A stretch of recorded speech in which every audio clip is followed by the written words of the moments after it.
Komið sæl og blessuð og gaman að sjá ykkur hér í kvöld á þessu fallega miðvikudagskvöldi við Austurvöll. Við erum hér á vettvangi bókaklúbbs Spursmála sem verkefni sem við hrundum af stað í apríl síðastliðnum. Klúbburinn virkar þannig eins og þið flest vitið að við tökum fyrir eina bók í hverjum mánuði og viljum eiga við ykkur sem hafið áhuga á þessum bókum samtal efni þeirra og innihald. Hugmyndina að klúbbnum átti ég reyndar í desember þegar ég var að lesa ævisögu Geirs H. Haarde. Ég átti ekki von á því að þetta yrði mjög skemmtileg bók því að Geir svona dálítið passasamur maður og lætur ekki mikið flakka.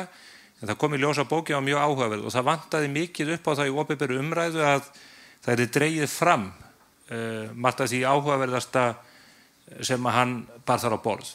Og við höfum ástæðu til að eiga samtöl bækur, bæði nýútkomnar og eldri bækur sem að hreyfa við okkur og geta elt bæði lýðræðið og samfélagsumræðun í breiðum og víðum skilningi.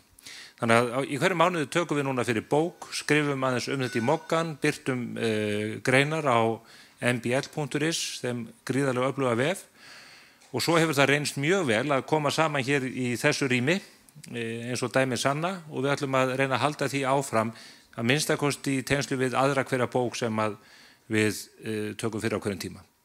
Og næsta bók, svo að ég ljúki kynningu á því, áhugavert og mjög merkilegt rit sem að Sigurður Már Jónsson blaðamaður tók saman á sínum tíma og varðar afnám haftana og þær aðgerðir sem að stjórnvöld réðust í eftir árið 2013 við að losa okkur út úr störukeppni við kröfuhafa föllnu bankana og við munum taka þá bók fyrir hér á þessum vettvangi. Hvet ykkur líka til þess að hafa samband ef ykkur detti í hug spennandi verk, það geta verið eins og ég segi verk sem eru nýútkomin eða eldri verk og hér gildir reglan sem að mér hefur þótt skemmtilegust af öllum og það að gera bara nákvæmlega það sem að manni sýnist. Við erum ekki bundin að neinum ramma það hvaða bækur við tökum fyrir. Kannski tökum við Láka jarðál einhvern tíma fyrir, ekki síst í ljós þess að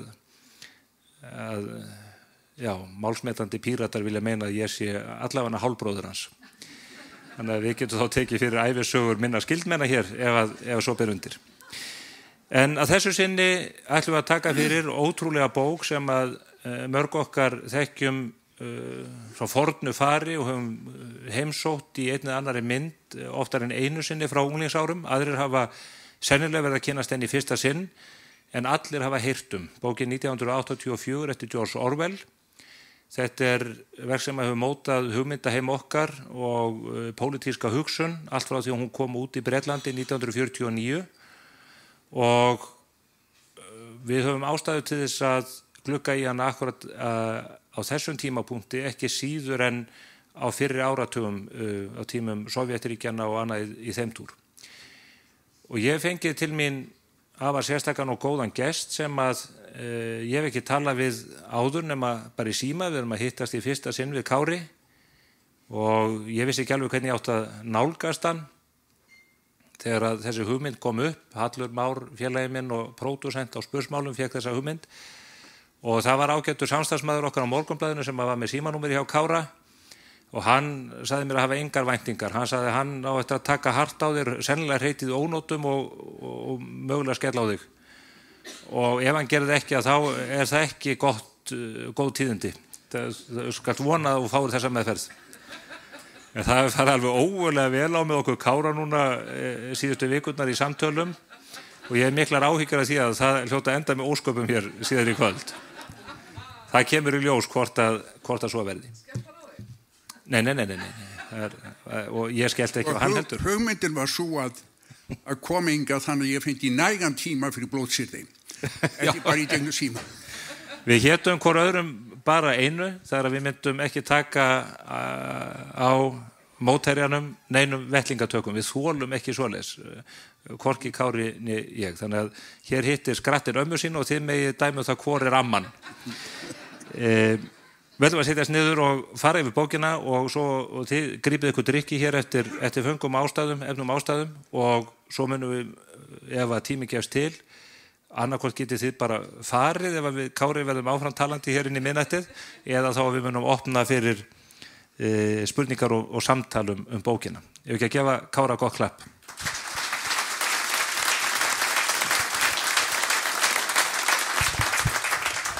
Sko, ég held að það sé afskaplega fátt sem líkt með okkur Stefáni og eitt af því mörgu sem ólíkt með okkur að ég bjóst alltaf við skemmtilegri sögu frá Geir Haarde. Við vorum samtíma í menntaskóla, ég var talsmaður vinstrimanna, hann var talsmaður hægrimanna og við hjóluðum hvor í annan linnulaust í 4 ár. Svo lauk menntaskólagöngu og ég fór í læknisfræði og fluttist til Bandaríkjanna og bjó í Chicago til þess að byrja með. Og eitt kvöldi fékk ég símtal frá Geir Haarde, hann sagðist fyrir í Bandaríkjunum, verið á leiðinni heim til Íslands og baði að fá að gista hjá mér. Dæmigert fyrir það hvernig pólitískir andstæðingar eiga að taka hvor af öðrum. Svo við sátum á 1606 Hyde Park Boulevard í 2 nætur og ég held að við hljótum að hafa drukkið eitthvað annað en Pepsi Max. Ég heimur versnandi fer. Já.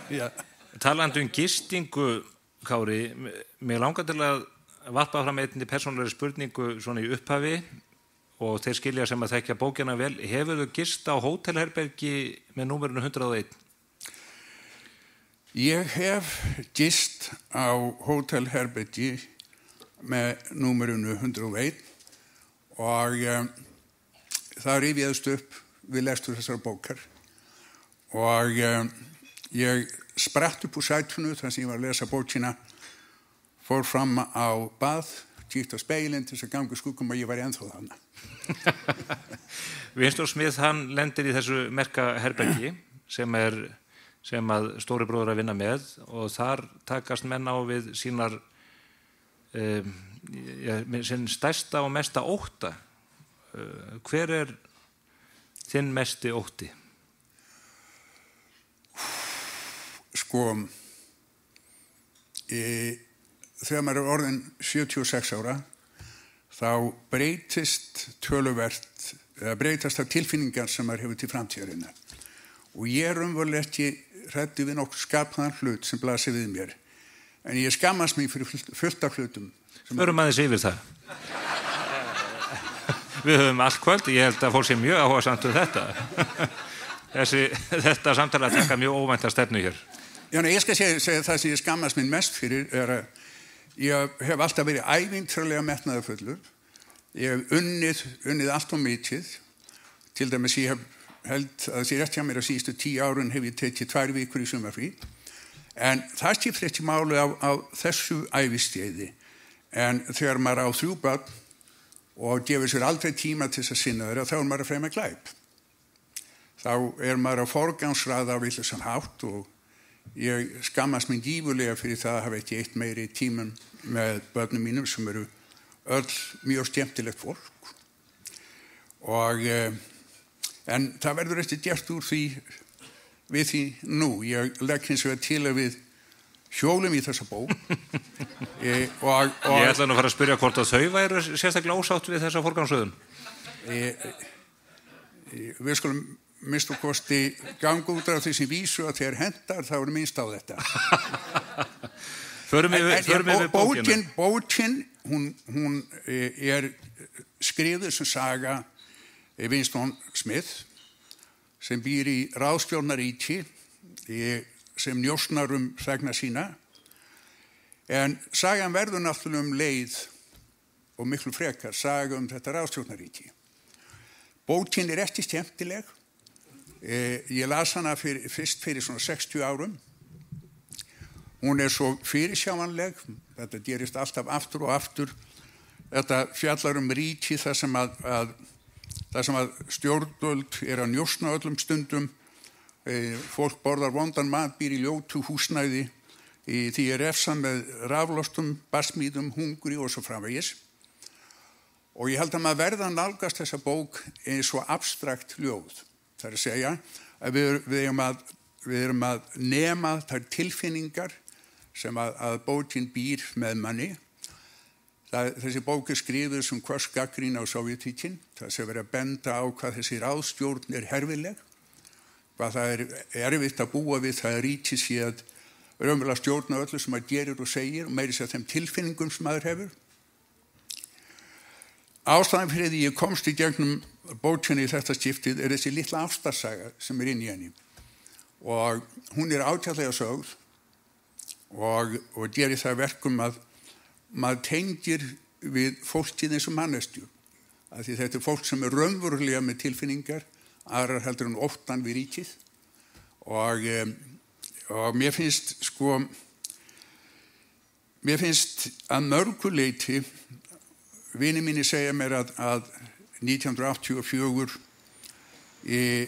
sé aftur orðin spennandi bók út af gervigreind og möguleikanum að því að njósna fólk og það engin vafi í mínum huga að það ýmislegt líkt með þessu ríki sem verið að lýsa í bókinni og stöðum eins og Norður-Kóreu, Kína. Mín reynsla af Kína alveg hræðilegu ráðstjórnaríki þar sem menn hafa ekki frelsi til þess að gera nokkuð skapaðan hlut. Og ég held að ef maður les þessa bók eins og ljóð og að leita eftir þeim tilfinningum sem það vekur hjá manni, þá held ég hún sé gagnleg. Orwell skrifar þessa bók 49, hann dáinn 50. Já, ég held hann lifi í 2 eða 3 mánuði eftir hún kemur út, hann deyr ungur maður 47 ára. Þú kannt nú betur kannski að skýra úr hverju það var eitthvað samblanda berglum og ósæðar gúlp eða einhverju slíku. Þú varst nú ekki að meðhöndlan, var það? Sko, þessi bók nákvæmlega jafngömul mér. Ég fæddur 1949, hún skrifuð 1949. Hún var fyrst þýdd á íslensku af Hestinni Pálssyni og Thorold Smith. Og ástæðan fyrir því að ég las hana svona ungur svo að Thorold Smith og faðir minn unnu saman á fréttastofu Ríkisútvarpsins.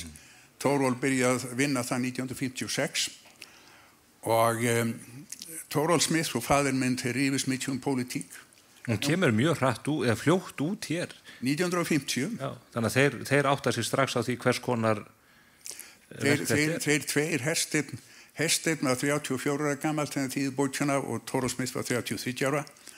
Hersteinn Pálsson þýddi yfir 300 bækur og yfir 4.000 texta fyrir 4.000 bíómyndir. Þannig að hann var afkastamikil þýðandi. En ástæðan fyrir það bókin var til heima hjá mér þegar ég var ungur svo á að faðir minn og hann voru miklu vinir. Og mér fannst Thorold Smith alltaf afskaplega skemmtilegur. Ég man eftir því þegar hringdi einu sinni heim til foreldra mína á aðfangadagskvöld og móðir mín svaraði og kallaði til föður mín og sagði Tulli að Tolli að vil tala við og faðir mín segi nenni ekki tala við það núna. Þá bað Thorold Smith móðir mína fyrir þessi stílabóð til föður mín svo ekki gleyma því að faðir mín leiti alltaf á sinn sem austfirðing. Og hann sagði segðu Stefáni að til mín hafi komið 3 vitfirringar frá Austurlandi með bull, ergels og pirru. En þessi bók skrifuð, þú nefnir Sovétríkin en hann auðvitað líka kemur úr heimi sem hafði lifað af fasismann, nasismann og allan þar hrylling sem fylgdi þessum þessar alræðishyggju sem skók heimina svo stórum hluta. Á bókin erindi til okkar inn í annan heim í dag og þetta allt annar heimur heldur en sá sem horfði upp á hryllingin í Auschwitz og það allt saman. Ég ekki alveg vissum að heimurinn sé svo miklu öðruvísi núna og ég verð að viðurkenna það að mín kynslóð að stílja við þennan heim í miklu verra ástandi heldur en við vonumst til. Það ekki eftir því ég bjó í Bandaríkjunum í 20 ár og kom þangað mjög kritískur á bandarískt samfélag. Þetta samfélag hampaði mér, það var mér ótrúlega djöfult og ég mjög þakklátur fyrir það sem ég upplifði þar. Og til dæmis eitt af því besta sem Bandaríkin eiga eru þessar stórkostlegu menntastofnanir. Þeir eiga líklega 20 af 25 bestu háskólum í heimi. Þú og taugalækni prófessor þann virtast að þeim öllum? Eða 20 af 25 bestu háskólum í heimi.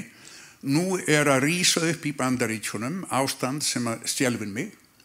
Það að forseti Bandaríkjana, Hann veður á skítum skónum yfir mörkin milli framkvæmdarvaldsins, dómsvaldsins og löggjafarvaldsins.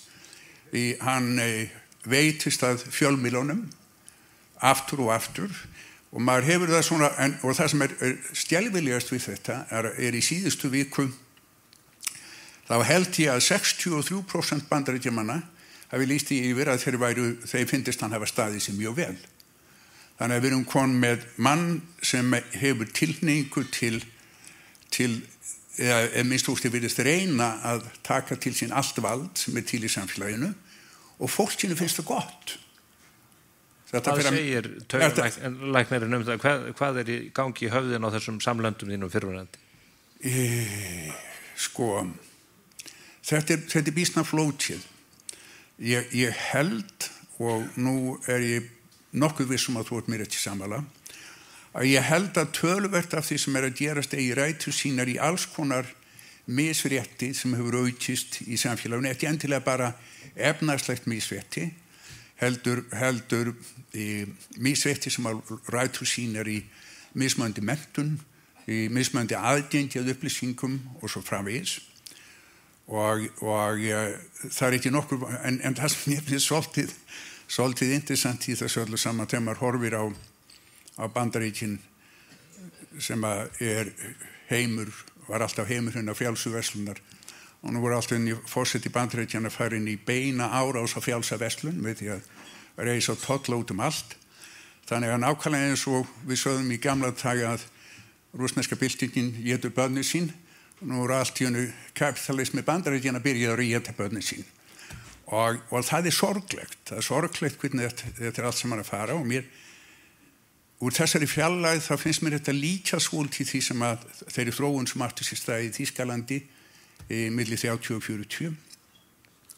Að vísu hef ég mjög mikla trú á krafti bandarísks samfélags og getu þess að takast af við vandamál. Stjórnarskráni? Já, stjórnarskráni virðist þessi skipta einu máli lengur. Það að segja að það vegið að tjáningafrelsun og svo framvegis. Ef dómari dæmir í máli gegn vilja forsetans þá bara ráðist á hann og honum ítt úr embætti. En það sem að ríkisstjórn Trumps hefur gert að veitast að sterkustu stofnunum samfélagsins sem þessi stórkostlegu háskólar og byrjar að grafa undan þeim hægt og rólega og þessir háskólar eru byrjaðir að kompromissera, þeir eru byrjaðir að stíga tilbaka frá sínum upphaflegu prinsipum. En voru þeir ekki, svo ég grípa aðeins inn í, þú lítur að fylgst með yfirheyslunum í þinginu þegar forseti eða rektor Harvard háskóla var kallaður til út af ofsóknunum gegn gyðingunum og það var spurt hvort að þetta væri hatursorðræði eða ekki og hún sagði, það hatursorðræða ef þeir láta til skara skríða og hún var látin segja á sér. Má ég aðeins benda á eftirfarandi sem mjög flókið. Þegar ég var við Harvard þá vann ég minna klínisku vinnu við Beth Israel Hospital og ég var eini tenured full professor við þann spítala sem var ekki gyðingur og allir mínir vinir flestir þeirra frá Bandaríkjunum eru gyðingar og þegar menn eru farnir að halda því fram að gagnrýni á framkomu Bandaríkjumanna á Gaza sé tjáning á gyðingahatri þá erum við komin út í mýri. Hún var reyndar að verja ummæli frá nemendum sem að sögðu að þetta drepa alla gyðinga. Já, sko.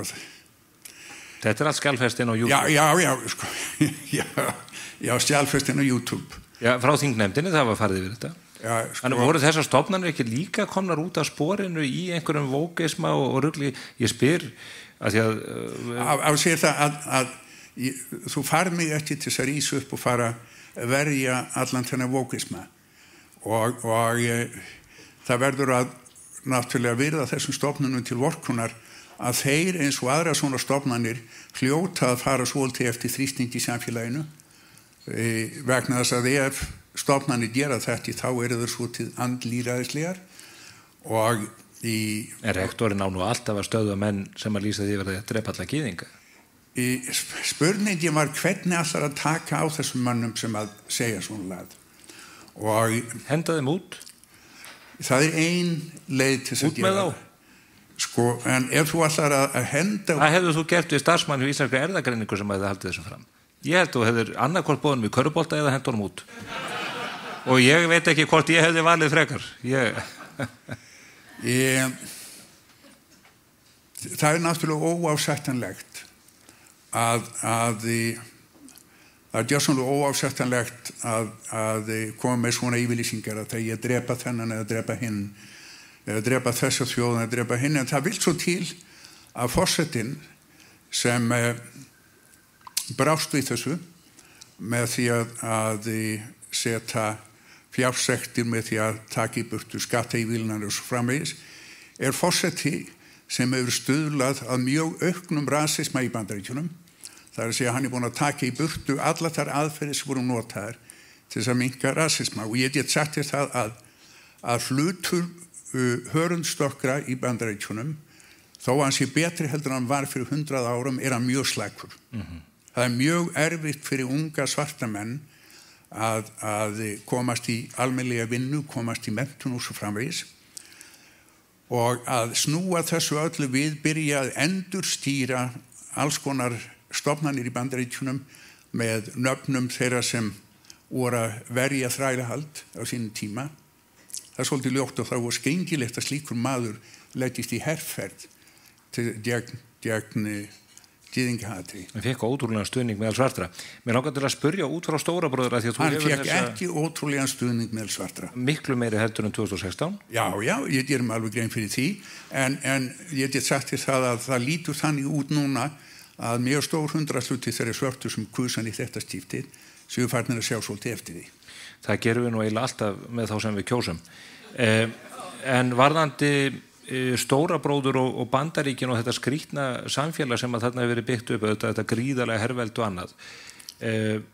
Aftur sem taugalæknir sem hefur fylgst með fólki kannski úr annari átt en mörg okkar hinna.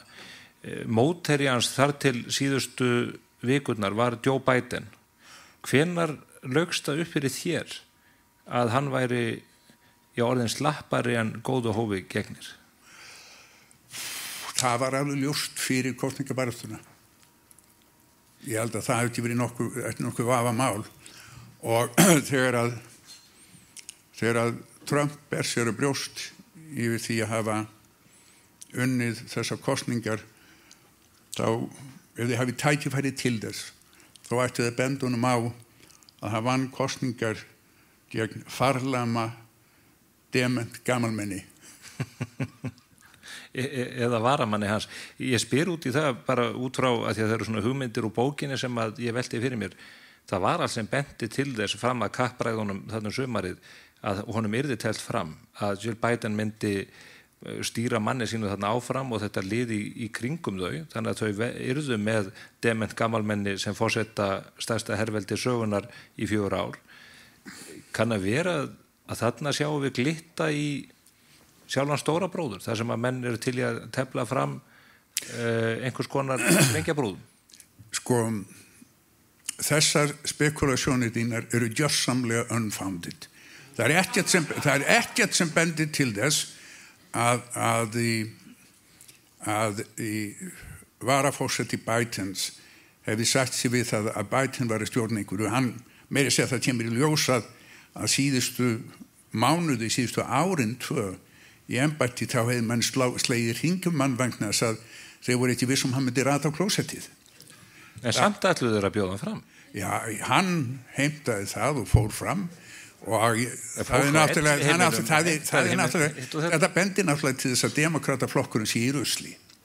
Hann skulle láta þetta gerast. Þetta er gjörsamlega fyrir neðan allar heldur en ég legg til að við tökum Biden út úr þessari diskussjón. Það er ekki sko okkur sæmandi að vera nýða niður mann sem að þjáist af alvarlegum sjúkdómi sem er mjög algengur í okkar samfélagi. Við nýðum hann ekki og fellum þetta tal. Ég ætla eins og að biðja hann Ásthildi kollega minn, ég ætla að færa talið dálítið aðra átt út frá hugmyndinu Stóra bróður aðeins nær okkur. Ég er Ásthildur hérna á sveið, hún er hérna. Hún ætlar að ræsa hérna fyrir okkur örlítið myndband og við ætlum að taka umræðan út frá því. Nú þurfa allir þétt að standa saman og koma COVID-stríðinu á skrið. Efla lýðheilsu og finna sálarfrið. Við hlýðum líf á ferðum steima við. Góða ferð, góða ferð, góða ferð. Þetta upplifun af sérstöku smuðberg. Já, fáum út í rúst að ferðast innan hús. Góða ferð, veru sæl með góða innanhúsferð. Góða ferð, veru sæl með góða ferð. Góða ferð. Já, ég verð að viðurkenna að ég fæ alveg ofboðslega kaldan hroll við að sjá þetta, ekki bara vegna þess að lagið er lélegt og söngvararnir misgóðir. Þetta er tímabil sem að maður vill helst ekki rifja mikið upp, Kári. En höfum við ástæðu til að velta fyrir okkur hugmyndin ríkisvald, hlutverk þess og ægitök á almenningi út frá þessari nýlegu reynslu okkar? Ég held að við hljótum að horfa tilbaka og velta því fyrir okkur hvað gerðist í COVID. Í þeirri vangaveltu verðum við að byrja á þeim stað þegar að COVID kom upp á yfirborðið, barst til Evrópu. Í byrjun þá lagðist það harðar á Ítalíu heldur en önnur lönd og í einum spítala á einum degi í norður Ítalíu þá dóu 198 manns. Þannig til þess að byrja með þá leit þetta út svolítið eins og fyrsti kaflinn í sögunum endalok mannsins. Þetta var mjög óhvetjandi. Og það er engin spurning það að eitthvað var að gera til þess að reyna að stemma stigið útbreiðslu. Eitthvað var að gera til þess að reyna að minnka líkurnar á því að fólk dæi af þessu. Og að mörgu leyti þá tókst það þokkalega. Það má hins vegar deila núna þegar maður horfir tilbaka og ekki gleyma því að þegar við horfum tilbaka þá verðum við að passa okkur á því að fara ekki að þessu eins og í bókinni þegar menn voru endurskrifa söguna og það er engin vandi þegar þetta kemur á svona farsótt að finna betri leið heldur en fannst af því augnabliki sem þetta átti sér stað.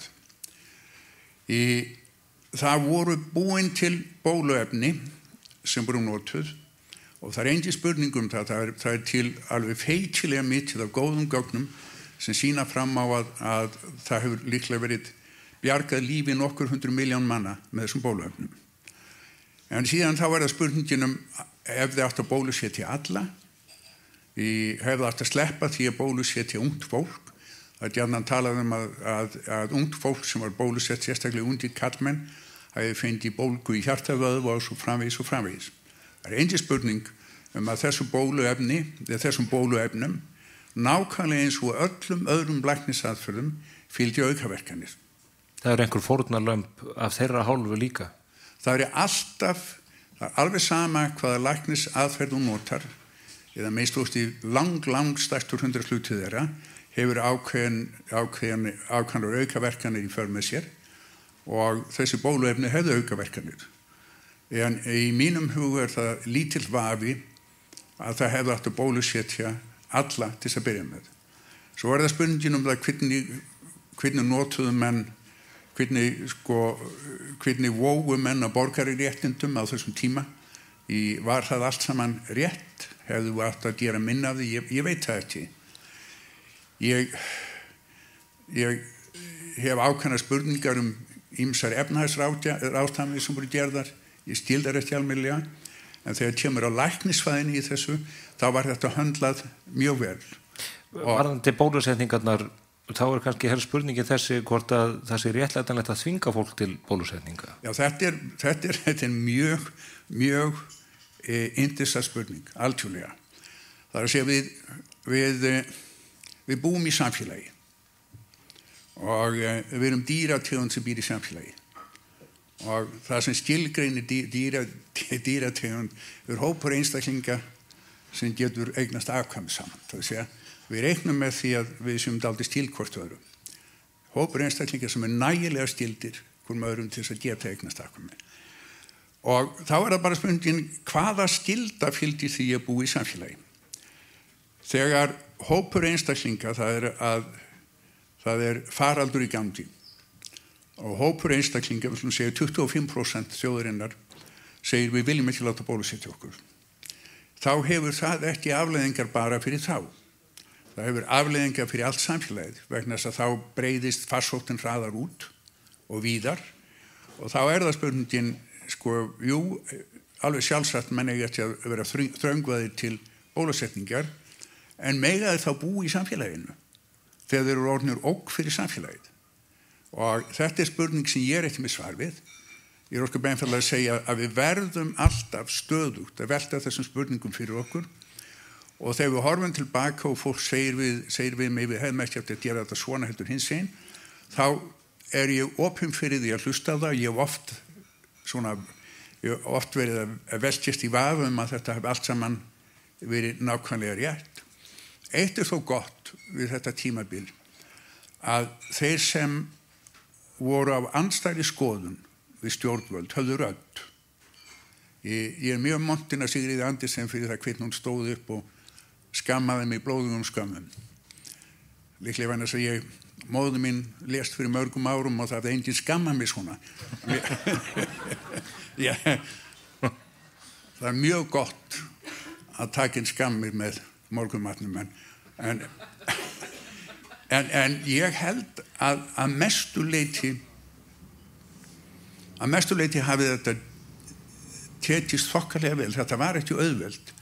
Skyldan til bólusetninga, finnst þér það sambærilegt jafnvel og bara herskylda? Hvaðning, þar að segja að þetta séu þannig aðstæður að þér beri... Áður ferði ég að taka þá samlíkingu, þá vil ég benda þér á að það hefur verið útrýmt í þessum heimi mjög alvarlegum sýkingum sem vega sérstaklega börnum. Við vorum búin að útrýma mislingum í vestrænum samfélagum þangað til núverandi heilbrigðismálaráðherra Bandaríkjanna fór í herferð til að hvetja fólk að bólusetja ekki. Og nú faraldur með mislingum í bandarísku samfélagi. Og mislingar ekkert sakleysisleg sýking barna. Mislingum fylgir oft lúnabólga, bakteríar lúnabólga sem getur drepið börn. Það fylgir skyndi afslírun upp í heila sem getur stílið börn eftir lömuð og gölluð að mörgu leyti. Við útrýmdum mænuveiki og við útrýmdum bólusótt og þessi útrýming gerðist þannig að bólusetning barna var raunverulega skyldubólusetning. Það var að vístu gert að ég held á tiltölulega tíðan hátt. Ég bara benda á þetta vegna þess að það sem hefur áunnist við þær bólusetningar alveg stórkostlegt. Þá getur hún alltaf sagt með COVID hvað ávans við það. Í faraldrinum þá held ég okkur að við tekist að verja líf nokkur 100 miljón manna en við getum síðan farið að velta því fyrir okkur ástæði til þess að halda áfram þannig bólusetningu og ég persónulega þá ætla ég að láta bólusetja mig aftur nákvæmlega eins og ég læt bólusetja mig við influensa á haustin. Bólusetningar eru tiltölulega hættu fríar miðað við margar aðra læknisaðferðir. Já, ég tek aftur ég tek nú fram að ég læt bólusetja mig líka og hef verið marg bólusettur en ég vil líka leggja það áherslu að mér finnst hugmyndin að ríkið geti skyldað okkur til að gera hluti að án þess að við höfum tækifæri til að mótmæla á þess að gefa okkur andmælarétt finnst mér ekki skemmtilegt. Og mér langar til að taka þetta aftur hér út frá þessari óhugnalegu hugmyndum að hlýða víði og í hvaða búning þetta var allt sett, þar sem að Þórólfur, sem mjög öflugur maður og væn ég alveg vissum, færir raun alræðisvald á Íslandi, hann gefur út minnisblöð sem að fela í sér að fyrirtækjum lokað, fyrirtækjum rústað. Við sjáum langtíma áhrif sem að felast í því að ungt fólk ber skarðan hlut frá borði félagslega. Nú vil ég stoppa því. Vegna þess að Víðir lokaði ekki fyrirtækjum. Nei, Þórólfur lokaði ekki fyrirtækjum. Þórólfur útbjó minnisblöð fyrir ríkisstjórnina. Ábyrgðin á að hvíla það sem ábyrgðin það er ríkisstjórnin sem tók þessar ákvarðanir, hann veitti ríkisstjórninni fagleg ráð. Ríkisstjórnin undir forystu Katrínar Jakobsdóttur vék sér alfarið undan og fylgdi í einu og öllu þessum minnisblöðum. Ríkisstjórn Katrínar Jakobsdóttur sem að var með Sjálfstæðisflokk og Framsóknarflokk innan borðs, þessi ríkisstjórn hún bara tók ráð Þórólfs, en það hún sem tekur þau. Hún kosin, hún verður til upp úr kosningum, þeir hafa þá ábyrgð á stjórnarlandinu, þeir taka þessar ákvarðanir að loka fyrirtækjum og svo framvegis. En það tillögu sóttvarnalæknis sem að starfar undir hatti landlæknis, sem að og þetta fólk nú allir með Þórólfur núna inn á þingi, þau hljóta, ég held að þessi sko með 23 verkefnastjóra í tengslu við lýðheilsu til að banna mér að gera þetta og hitt og taka í vörun eða hvað það en þau hljóta í þessari vinnu líka að hafa þurft að taka inn í jöfnuna þessi gríðarlegu félagslegu áhrif sem að þetta það ekki hlutverk þeirra. Þau hafa ekki menntun til að meta efnaðslegar afleiðingar af þessum aðgerðum. Lýðheilsulegar. Þau geta eingöngu lagt til að þetta sé gert til þess að sporna á móti útbreiðslu farsóttarinnar. Það pólitísk ákvörðun að hlíta þeirra ráðum og þú verður bara sagt það við að þitt fólk. Katrín Jakobsdóttir. Já, og Bjarni Benediktsson. Og Sigurður Ingi. Já, þeir allt mitt upp á hans fólk.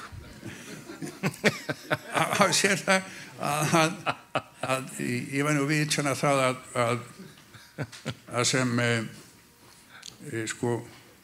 sem gamal sósíalisti þá nú fáir stjórnmálamenn sem með þykir vætnum heldur Bjarna.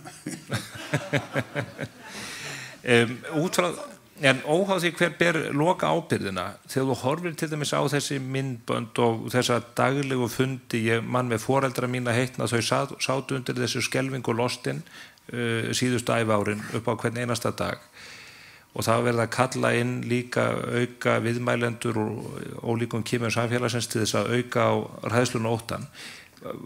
Keyrðu við ekki allt og langt, ég er ekki að kalla það stóra bróður, en tók ekki ríkisvaldið, tók það sér ekki of mikið pláss inni í lífi og hugarheimi fólks? Ég er ekki nokkrum vafa að það hefði mátt gera þetta svolítið þýðlegar. En þú verður að horfa til þess að þarna var verið að takast á við farsótt sem við þekktum ekki, skildum ekki og það sem að Þórólfur og Alma Möller voru að gera var að halda þjóðinni upplýstri. Hinn leiðin við að gera þetta er að halda enga svona fundi, gera allt leynilega.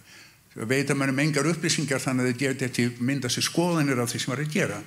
Ég held í fram að við höfum staðið okkur þokkalega vel. Ég get bent á alls konar atburðu sem áttu sér stað sem að gera það verkum að ég fór niður í stjórnaráð með sveðju og alltaf að afhausa þetta fólk. Við klippum þetta út, Hallur?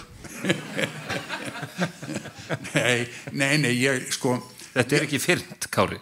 Nei, þetta, sko, mér fannst ríkisstjórnin standa sér býsna vel.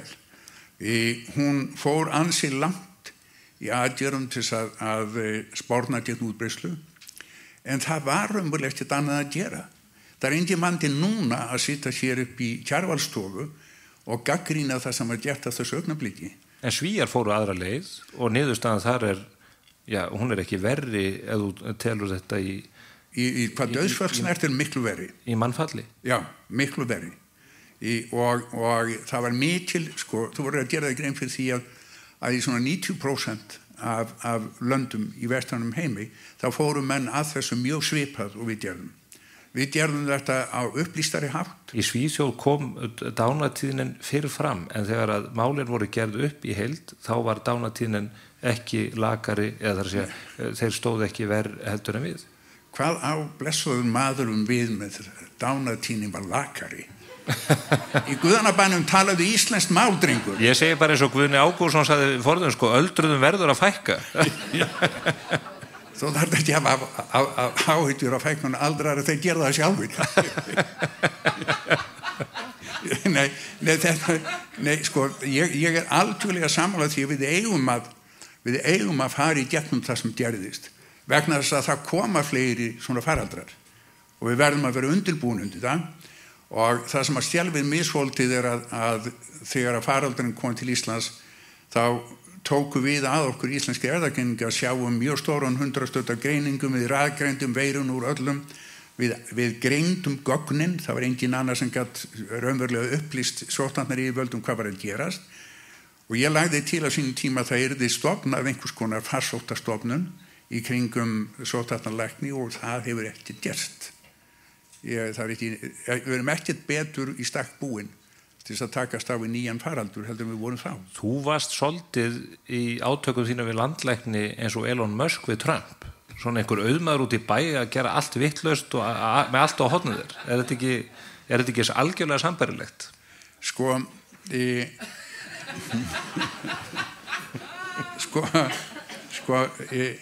Í fyrsta lagi er ég sko gamall sósíalisti og er engin auðmaður. Ég á að vísu allt og mikið fé fyrir sósíalista, það veldur mér áhyggjum, heldur fyrir mér vöku. Þurfum að setja auðlindagjöld á þig. En sko, það sem ég var að gera, var nákvæmlega það sem að mér bara skildi til. Þessi þekking og tæknigeta var hvergi annars staðar til í samfélaginu. Það sem gerði það verkum að ég var af og til að takast á við Þórólf og Ölm og svo framvegis, var að það var endi heilbrigðismálara þar Svandís Svavarsdóttir, hún neitaði að tala við mig af því ég vann fyrir einkafyrirtæki og það bjóð til alls konar vesen, þannig að samskipti mín við stjórnvöld fór í gegnum Katrínu Jakobsdóttur og Bjarna, ekki gegnum heilbrigðismálaráðherra. Hvað vildur þú ræða við heilbrigðisráðherra sem hún vildi ekki heyra? Hún bara vildi ekki hlusta á okkur. Hún hélt í fram að ríkisbáknir geti alveg séð þetta þó það geti það ekki.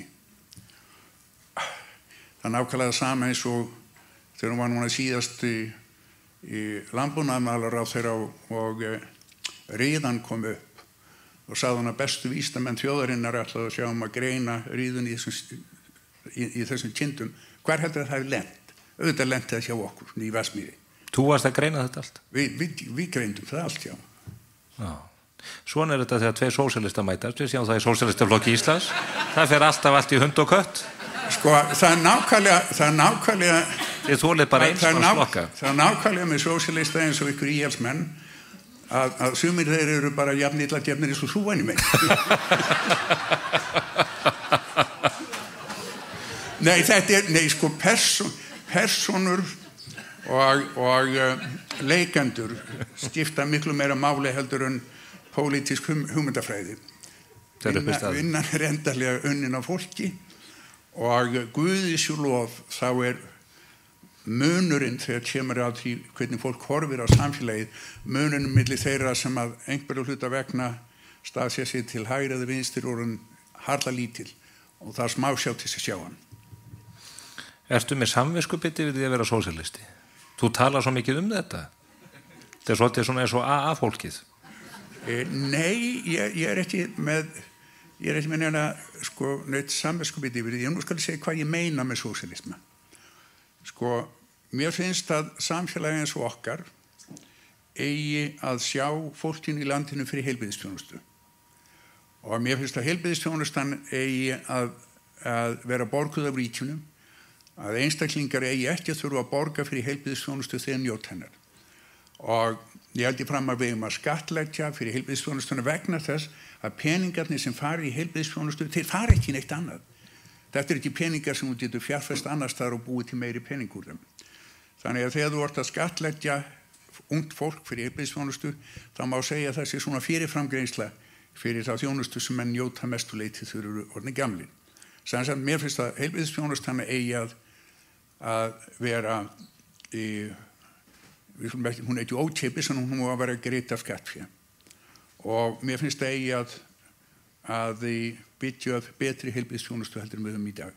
En ekki allir Íslendingar sammála þetta í grunn? Eru við öll sósíalistar? Nei, það er töluvert þú borgar mjög mikið fyrir heilbrigðisþjónustu í dag. Í því miður, þú borgar töluvert fyrir lyfin, þú borgar fyrir innlagnir að spítala og ég skil ekki hvernig það gerðist raunverulega.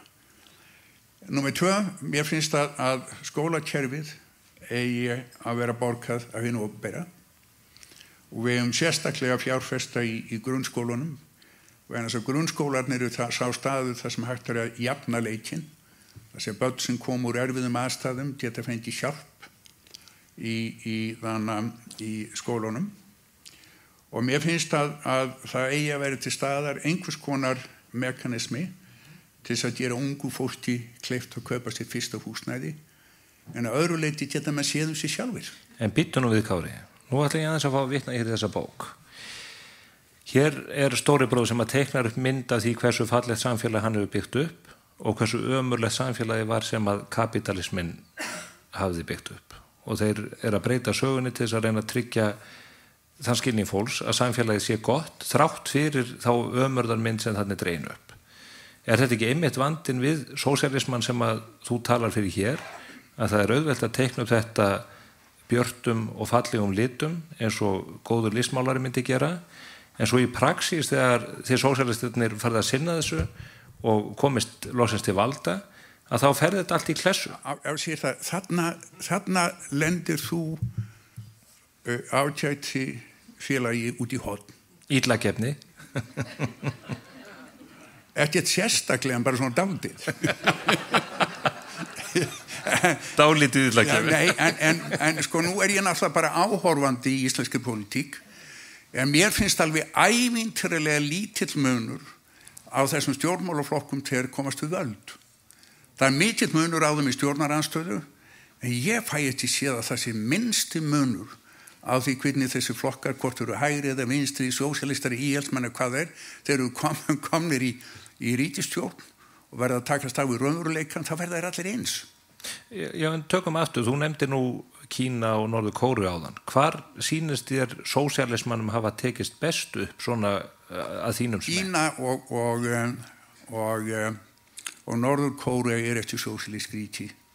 Þeir eru einræðisríki, þar sem ríki hefur alræðisvald og eru alveg skelfilegur staður og ég sagði nú í dag frá sögu af mínum samskiptum við Kína. Ég var í samvinnu við stofnun sem að heitir The National Center for Cardiovascular Disease í Peking. Við höfum verið beinir að hjálpa þeim við að vinna erðafræði vinnu í stóru 5 milljón manna hóp þar sem voru að fylgja hjartasjúkdómum. Það má ekki flytja erðaefni út úr Kína, þannig að við fórum nokkur sinnum til Peking og það voru strákar frá íslenski erðagreiningu sem fóru til þess að hjálpa þeim við að setja upp rannsóknarstofu og að byrja að greina gögn. Í Kína eru 56 svona undir þjóðflokkar og var mjög mikilvægt að skilja munun á þeim vegna þess að ef þú ætlar að leita breytanleiki í erfðamengi sem tengist hjartasjúkdómi og þú lendir í því að sjúklingarnir eru stærri hluti sjúklingarna kemur úr einum hópnum og kontrólum og öðrum hóp þá færðu falska tengingum. Svo þetta var að gera. Svo við byrjuðum á því að láta stofnun í Kína arfgerða greina sín úr 4.000 manns og svo byrjuðum við að skoða hvernig þessar breytanleikar dreifast í samfélaginu og það var svolítið interessant vegna þess að við höfum búist við það í Tíbet myndum við ekki finna mjög mikið af breytanleikum sem einkenna Tíbet vegna þess að Central Committee eða kommunistaflokkurinn var búin að ákveða að hlaða inn í Tíbet Kínverjum til að þynna út þessi mótmæli sem það voru. En við sáum engin slík merki. Einn daginn þá var kona, hjartalæknir, sem var yfirmaður þessara stofnunar, hún var handtekinn og það var annar maður handtekinn sem að vann fyrir Amgen í Kína og þau voru dregin fyrir dóm fyrir landráð og landráðin voru að vinna í samvinnu við mig. Þeir voru dæmd í 9 ára fangelsi en enginn sem hefur verið dregin fyrir dóm fyrir lokuðum dyrum í Kína fyrir landráð hefur nokkuð tíðan sést aftur. Svo flest bendir til þess að þetta fólk hefur verið tekið að lífi fyrir það að taka þátt í svona rannsókn. Samfélag það sem svona gerist er býsna ógeðslegt. Þú heldur að þau hafa verið tekin á lífi? Já, ég ekki nokkuð vanur það. Og meðan á réttarhaldunum stóð þá þorði enginn að minnast á þetta opinberlega vegna þess að sagan segir að þegar að svona sögur lendi í fjölmiðlum þá sé nýst ennþá meira af fólkinu. Þannig að menn þor ekki að tala, menn þor ekki að ræða þetta, halda þessu feldu. Sko það svona dæmi. Þú hlýtur að sjá mikið eftir því að hafa farið til þessa samstarf? Já, ég geri það. Ég náttúrulega ekki við öðru að búast en að fucking idiot eins og ég verð á mistök. En þetta svona meðleiðilegri uppákomu sem ég nokk til endi í. En þetta svo skefjalaust dæmi sem þú nefnir og sárgrætilegt. Þetta kannski ekkert svo fjarri því sem að lesa má í bók Orwells önnur dæmi eins og frá COVID-faraldrinum þar sem að óttinn við útbreiðsluna var slíkur að þeir neldu fyrir hurða hjá fólki og létu það deyja drottnin sínum inn í íbúðum. Í Kína? Já. Já, nei, ég er til að því. Þú manst eftir því þegar Mao Zedong sagði að Tjarnarkursbreykjan var í pappístýristýr fyrir Kína. Vegna þess að þeir eru svo margir, það skiptir engu máli þó þeir glati nokkur miljón manns. Og það er svolítið interessant að þú ferð að skoða sögu Kína að í kringum 1850 það var uppreisn í Kína. Keisarinn hann stjórnaði í umboði guðana en hann gat mist umboð guðana. Og einhver hluta vegna í augum fólksins í landinu hafði hann mist þannig umboð guðana og hann kallaði Breta sér til hjálpar. Þegar að þessu uppreisn var liðin undir lok höfðu 50 miljón manns látist. Sko saga Kína er dálítið dramatísk. Svakaleg og þannig furðulegast að ekki manni til þess að hafa lesið þetta í sögubókum í skóla. Þetta náði ekki til okkar minnstu kosti niður í menntaskólanum í Reykjavík. Aftur að stóra bróður og þessu fyrirbæri sem Orwell lýsir auðvitað með sínum orðum og úr sínum hugarheimi tvinnar saman við þessa mögnuðu ástarsögu þar sem Júlía dettur inn á sögusviðið með pappírssnifsi sem hún réttir honum í mötuneytinu. Við erum með magnaða forsíðu hér fyrir aftan okkur frá 1963, í nóvember 63, frá atburðunum í Dallas. Margir, og við reyta að sjá nýja könnun sem að furðustofnunin fjölmiðlanefnd gerði, sýnir það að það er ótrúlega stórt hlutfall Íslendinga sem trúa því að það sé starfandi einhvers konar djúpríki hérna. Og þú ert nú alveg pottþétt hluti af því ef að það er á annað ból til. Ég ætla að leyfa mér að fullyrða það. Ég ætla að biðja þeim að stoppa í eina mínútu vegna þess að það er afskaplega dónalegt í samræðum að benda á fólk. Mér var kennt á Patrísfirði sem barnað mætti ekki benda á skip en það mætti benda á fólk. Sérstaklega svona kurteisa menn eins og þig. En Það sem ég ætla að fá að segja í þessu sambandi, er til eitthvað djúprík, er til einhvers konar, þú hefur verið við þessar háu stofnanir, ferðast allan heim, eru til einhverjir valdastrúktúrar sem að við sjáum ekki á yfirborðinu, sem almenningi ekki kunnugt um? Ég væri mjög hissa ef það var einhver slíkur valdastrúktúr á Íslandi. Ég væri býsna hissa. Það eru hópar sem að rotta sig saman, það eru fyrirtæki sem rotta sig saman á og til, oftast komast upp með það, stundum eru þau nöppuð. Ég held að það sé ekkert djúpríki á Íslandi. Ég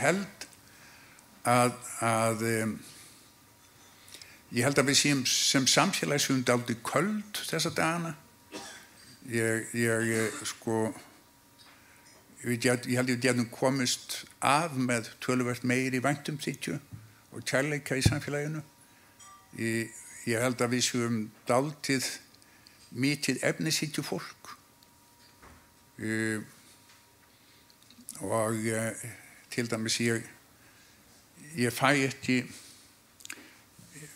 og flesta svona pólitískar deilur sem maður hlustar á hérna hinum megin við Klambratún nr. 2, að flesta þar deilur keisarans skegg. Ég ætti verið að taka á málum sem ég held að skipti mál í samfélaginu. Heilbrigðiskerfið, menntakerfið sem þú nefndir og fleira. Nú hringja menn í mig og veistu af hverju það er? Það djúpríkið. Þeir hafa áhyggjur að ég skulle sitja nálægt þessum manni meira en hálftíma. Það er ekki hættulaust og ekki hægt að bólusetja við þessu, skal ég segja þér. En hins vegar, ef þú vilt setla þetta, þá er ég reiðubúinn til þess hvenær sem er, hvað sem er og með hvaða vopni sem er. Ég ætla kannski að fá að rifja upp hérna áður en við höldum áfram. Ég var vitni að stórkostlega skemmtilegu samtali milli Karls Gauta Hjaltasonar, vina mín sem hérna út í sal. Þeir hittust hann og Kári og Karl sagði þú ert augljóslega ekki að æfa eða þú ert ekki að þjálfa greinilega og var eitthvað að setja út á hérna svona holningun á kallinum og spurði hvernig þeir ættu að takast á, hvort það væri í íslenskri glímu eða með einhver annar aðferð.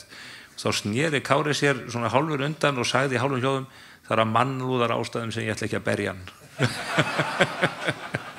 Hver veit nema eitthvað gerist hér út á Austurvelli eftir? Ég benti hins vegar á strax að þetta var kannski ekki skynsamlega sagt hjá mér vegna þess að ég var ekki vissum hann tilheyrði þeirri dýratjóðun sem við köllum menn. Þessu verður svarað í góðum pisli í mokkanum, gerir ég ráð fyrir. Já.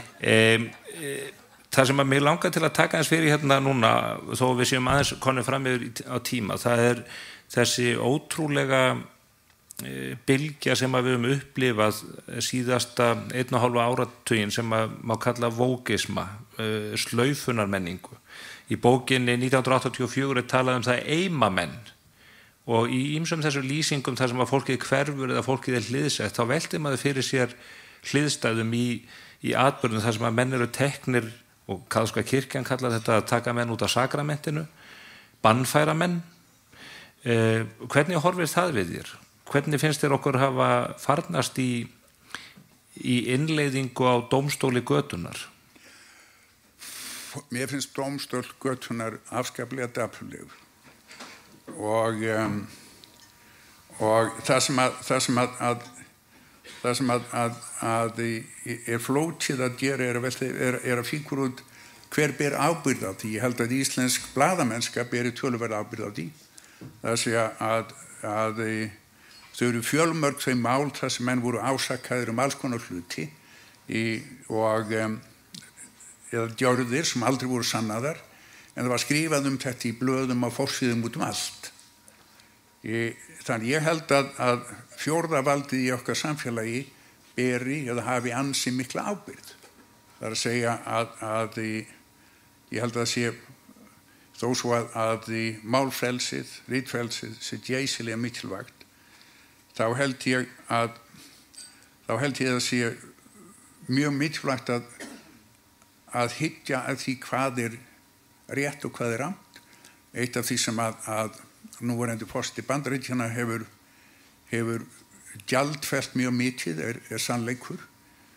Hann öllum stundum að koma fram með yfirlýsingar sem að standast ekki og það allt í einu orðið allt í lagi meðal stjórnmálamanna, allt í einu orðið allt í lagi í fjölmiðlum að koma með yfirlýsingar sem standast ekki og ég held í fram að yfirlýsingar ljótar gjörðir manna sem ekki búið að sanna séu hreinlega lygi þannig búið að sanna það. Höfum við ítt til hliðar hinni áður sjálfsögðu kröfum að menn teldu saklausir sektarsönnur? Að hluta til, það var það gert, að hluta til og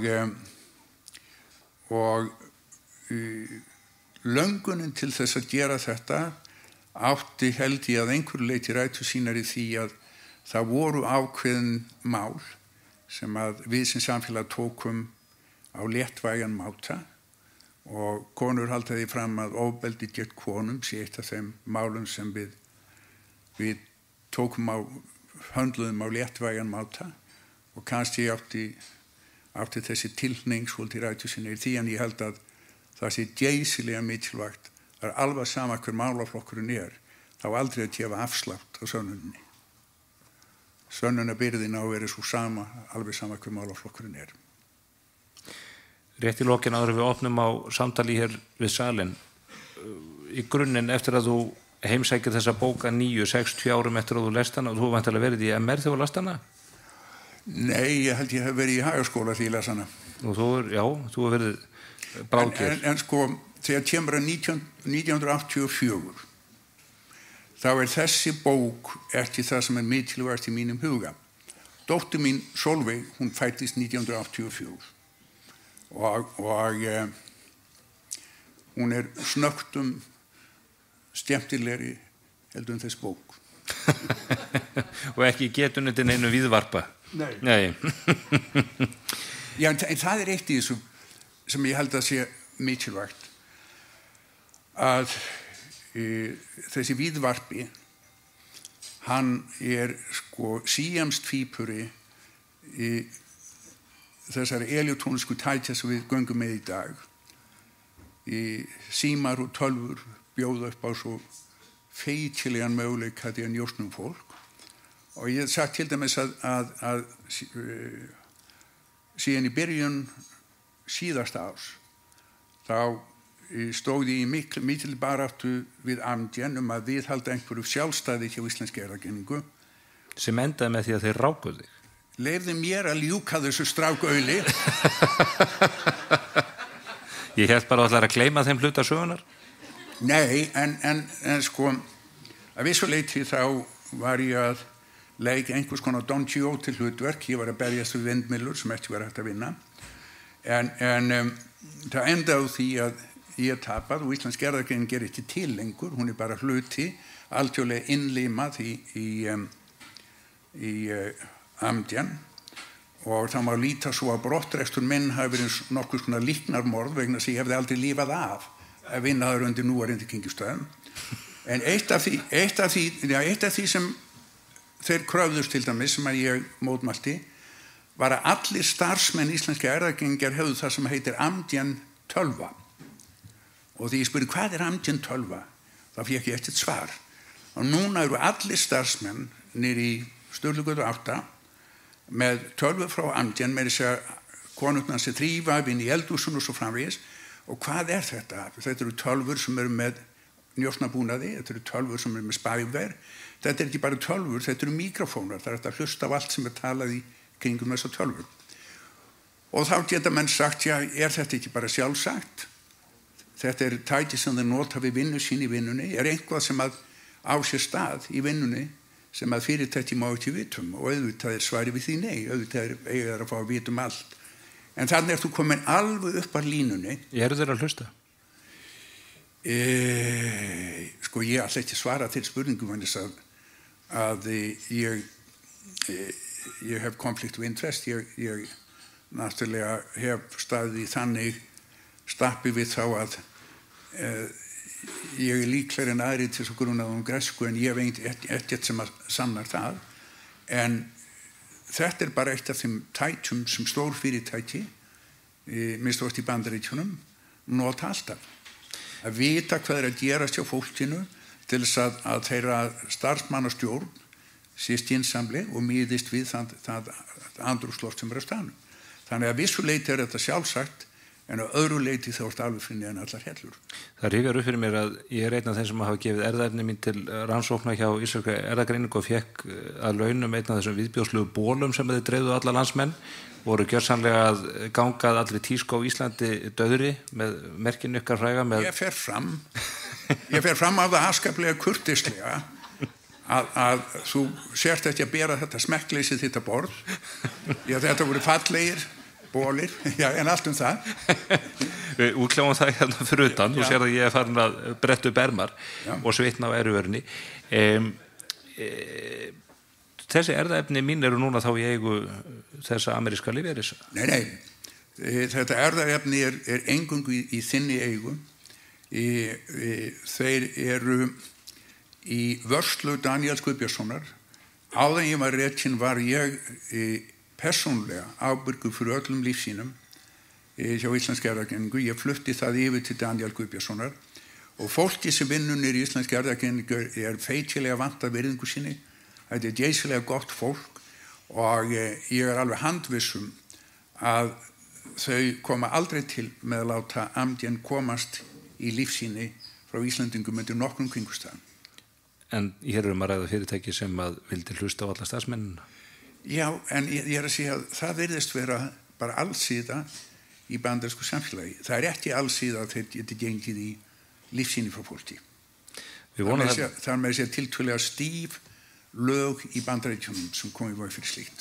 Við vonum það best í því, en eigum við að opna hér á umræðu úr sal. Við erum neitt nær Kári nú blindur öðru, en ég er eiginlega blindur á báðum núna í þessum kösturum. Vandamál þitt, Stefán, er ekki augun heldur það sem er aftan þau og milli eyrnanna. Alveg ótrúlegt að þessi miklu vísindamenn úr þínum hópi hafi ekki náð að bjarga þessu eins og öðru. Er einhverju hér sem að vilja leggja orð í belgum 1984 hér á fremsta bekk? Það væri frábært ef þú myndir rísa á fætur og segja til nafns. Ég heiti Hjördís Viljánsdóttir, sælverði. Ég ætla nú eiginlega bara að spyrja aðeins Kára, áður nú nefndir þetta, ég rétti pent, áður nú nefndir að vera 1984, ef það er leið. Í hverju felst hættan á því að ykkur komist yfir lífsýn okkar? Hvað gerist ef ykkur kemst yfir til dæmis lífsýni Stefáns? Það er ekki... Já, og svo ætla ég að spyrja það hérna át af COVID-umræðinni. Nei, ég ætla að svara þessari fyrstu spurningu að því að hún skiptir þetta allum máli. Já, við ætlum nefnilega ekki að til mikið samtal svo að fá spurningar inn og Kári svarar. Já, ég ætla að svara þessari spurningu. Hvað er maðurinn að hann veifar fingrum og ætlar að koma í auk fyrir að ég svari? Er þetta minn þáttur eða þinn? Ég er hér, þannig að þetta lítur að vera minn þáttur.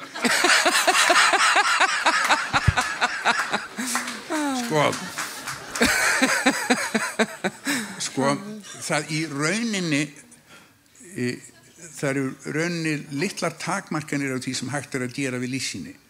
Það er að segja, við erum komin að þann stað að úr lífsýni er hægt að gera alls konar hluti. Það er jáfnvel hægt að klóna þig út frá lífsýni. En það er ekki málið. Málið er að sköpa einfallega að það má ekki undir nokkrum kringumstæðum búa til þannig aðstöðu að fólk komist í lífsýnin og vinni með þau einhvað annað heldur en hefa leyfi til.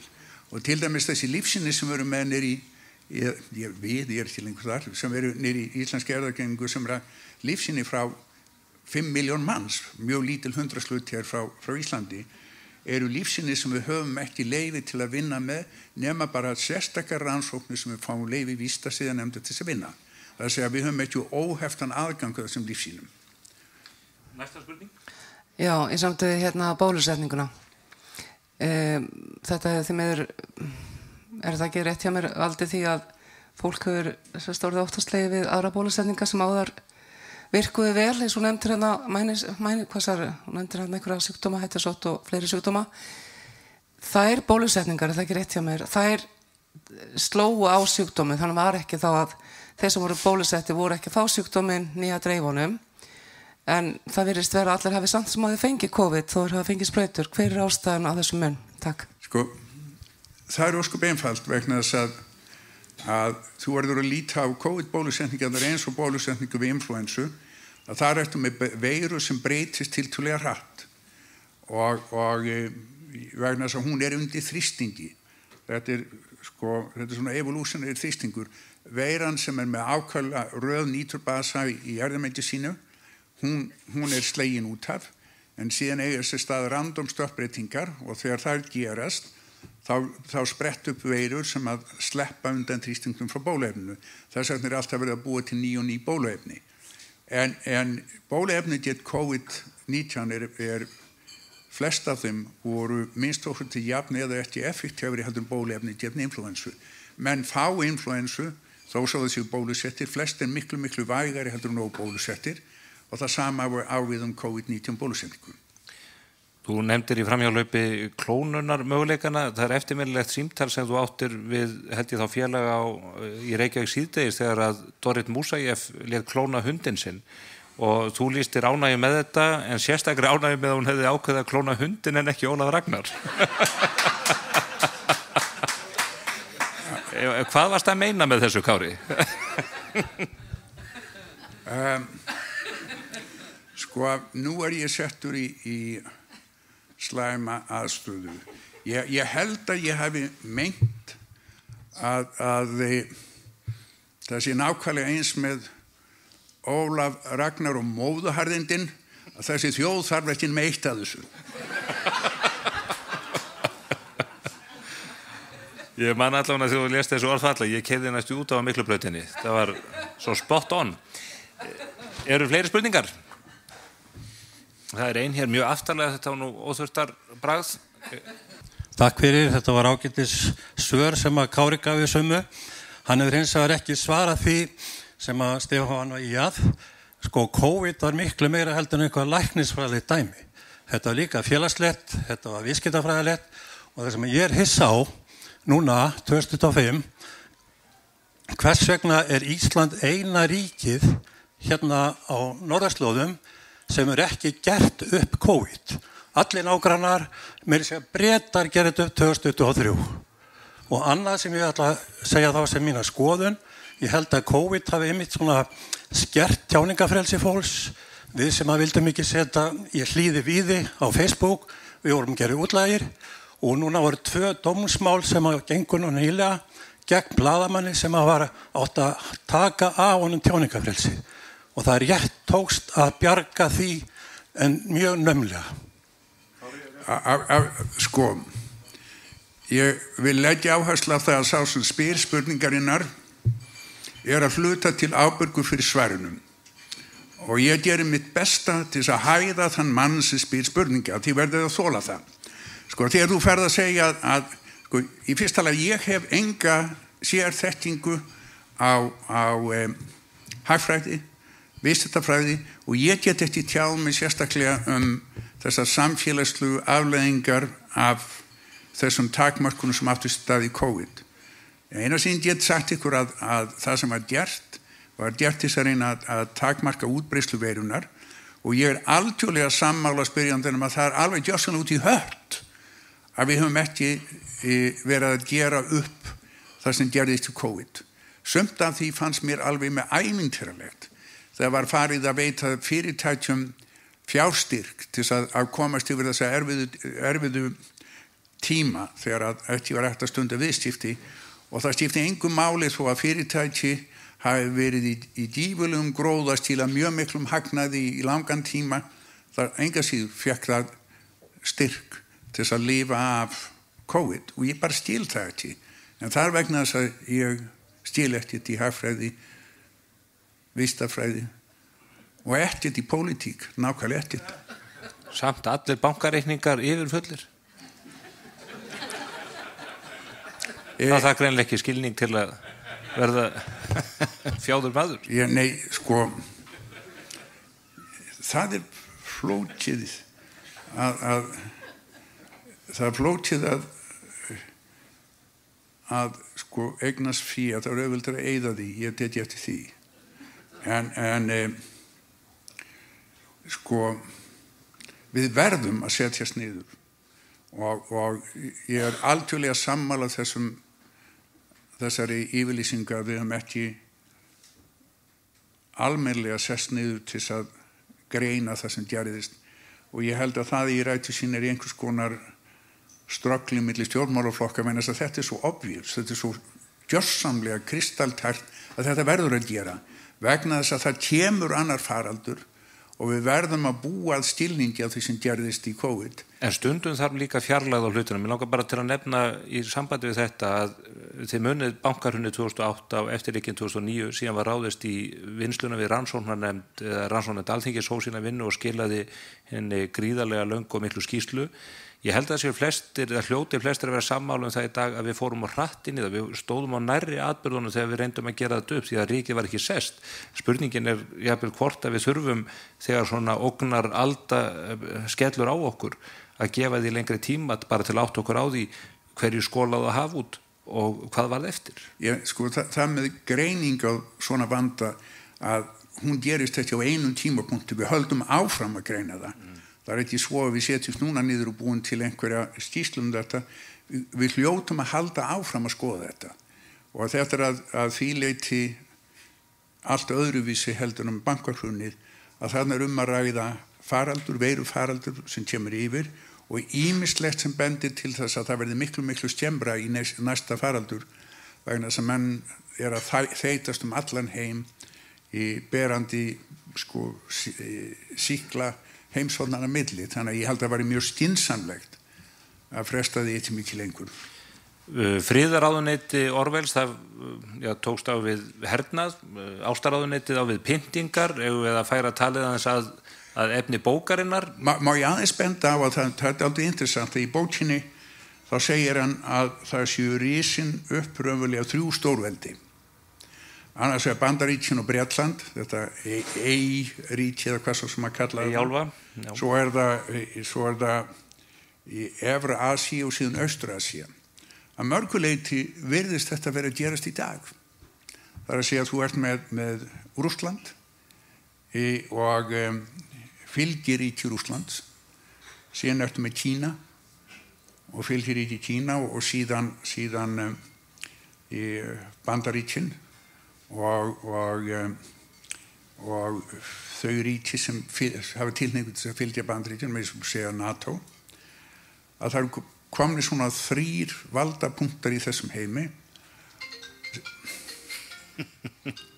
Ringir stóri bróðir Nei, sko það er enginn þarna úti sem sakna mér ég lofaði ykkur því Heyrðu, eigum við að skella í eina góða spurningu enn áður en við segjum þetta gott.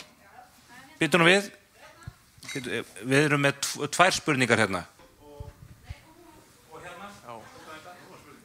Herðu, bara takk fyrir gott erindi. Þetta er Hermann og Kvi.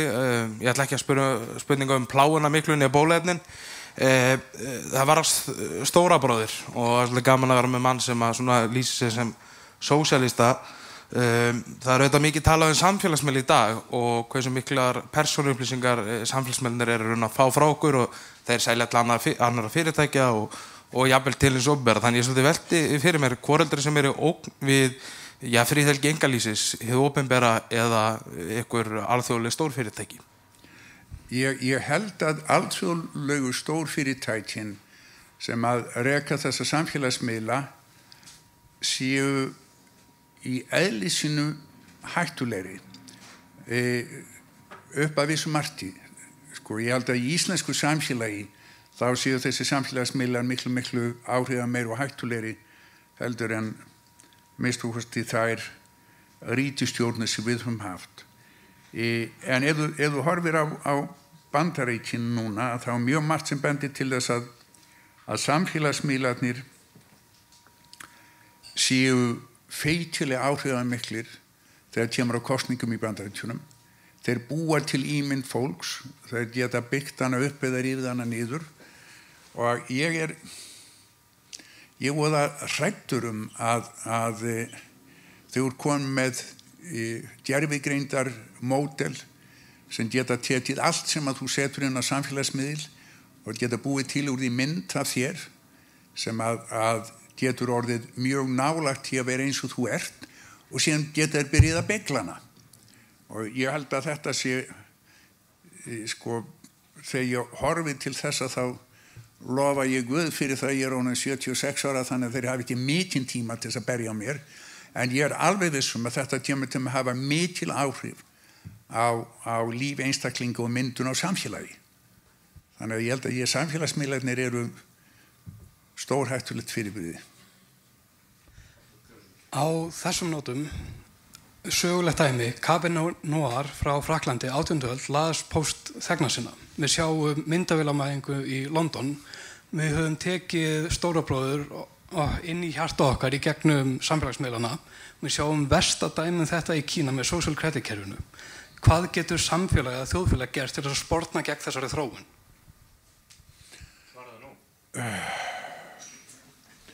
Ég held að við eigum að vera vakandi, ég held að við eigum að tala þetta okkar á milli, ég held að við eigum að styrkja fjölmiðla landsins, ég held að eitt af veikleikum íslensk samfélags hvað fjölmiðlar landsins eru veikir, hvað það lítið samfélagslega umræðu í fjölmiðlum. Ég mjög montinn af því sem Stefán búinn að vera að gera, ég held að það sé mjög þarft og ég nú ekki vissum að þið komið til að klappa fyrir mér þegar ég segi að ég held líka að það sem að Gunnar Smári Egilsson hefur verið að gera í fjölmiðlum sé líka gott, hann hefur verið að auka umræðu samfélagsmál. Gefa því gott lag.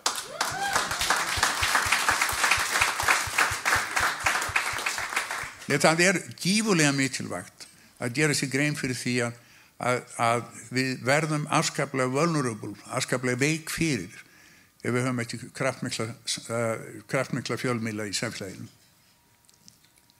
Hæ, Stefi, Anna Magdalena. Ég að spyrja þig, sko, ekki Kára, en hvað gerði að verkum að þú ákvaðst að taka þessa bók fyrir? Finnur samnefnara með þér og Vinn, þar sem hann var líka svona leitandi að sannleikanum? Já, þakka fyrir. Ég náttúrulega ég hef að komast undan því að svara spurningum í mínum eigin þætti, sko. Það er alltaf verið að reyna að snúa þessu upp á maður sjálfan. En þetta er auðvitað fróðleg spurning. Af hverju að taka fyrir hér bók sem orðin hvað 70 ára ríflega? 76 ára, já. Við erum með lifandi dæmi hér fyrir framan okkur það hvernig tíminn fer með verk eins og þetta.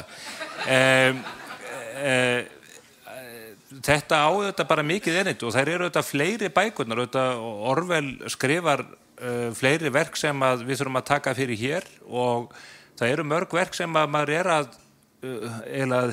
heimsækja nýju sem að maður að lesa í menntaskóla sérstaklega og í háskóla. Hér nú með gamlan sögukennara minn, hún stóð sig mjög vel, reynda líka starffræðikennari minn þó að það hefur nú ekki komið fram í einhvernaspjöldunum. Og ein af þeim bókum sem að mig langar mikið til að taka fyrir hér á þessum vettvangi innan fárra mánaða Veröld sem var eftir Stefán Zweig. Það ótrúlega margt í skrifum þessara manna í Veröld sem var sem á erindi við okkur, ekki vegna þess að sagan endurtæki sem hún gerir það í raun og veru ekki, en það mjög margt sem gerist í okkar samtíma sem að hægt að skýra og jafnvel að sjá fyrir eða að meta út frá þessum hugtaka liklum og öðru sem að sagan færir okkur og það á ekki, og ég nú bara nefna hér verk frá 20. öld, meiri 20. öld og annað í þeim dúr. Mér finnst að við hefum líka að skoða verk sem eru miklu eldri. Ég ætla bara að upplýsa það hér strax að ég á með þann draum að við munum einhvern tímann hittast hér á þessu vettvangi og taka fyrir Jobs bók úr Gamla testamentinu sem ótrúlegt verk og ég reyndi að skrifa því lokaritgerð við Guðfræðideild Háskólans og hefði áhuga á að ræða við ykkur. Þannig að já, það var borðleggjandi að taka þessa bók fyrir og hún á mikið erindi og mér finnst reyndar algjörlega frábært, svo ég segi það eins og ég hálf klökkur yfir því, bæði hvað það mæta hér margir á björtu sumarkvöldi í júlímánuði og líka hvað klúbburinn almennt hefur fengið góða viðtökur. Það ekki þannig að samfélagsmiðlarnir hafi gleypt okkur algjörlega.